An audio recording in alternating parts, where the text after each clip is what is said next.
తప్పకుండా నాన్న. సో ఈరోజు చాలా చాలా చూస్తున్నాము. తల్లిని కూతురు చంపేయడం, కూతుర్ని తల్లి చంపేయడం.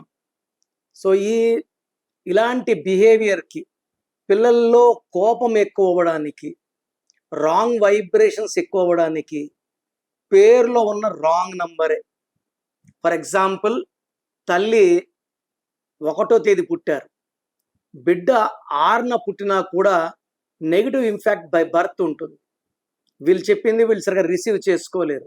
1 సూర్య భగవానుడు, 6 శుక్ర భగవానుడు. అదే తల్లి 3న పుట్టి బిడ్డ 6న పుడితే 3 దేవతల గురువు జూపిటర్, 6 రాక్షసుల గురువు వీనస్. ఈ కాన్ఫ్లిక్ట్ చిన్నప్పటి నుంచే ఉంటుంది. బట్ ఒక ఏజ్ దాటాక కోపాలు ఎక్కువ అవ్వడం, ఒకరు చెప్పింది ఒకరు వినకపోవడం, అండర్స్టాండింగ్స్ ఎక్కువ అవ్వడం, కొట్లాట్లు అవ్వడం, ఒకరినొకరిని చంపుకోవడము, కొట్టడం వరకు చూశాను. రీసెంట్గా ఒక తల్లి వచ్చింది,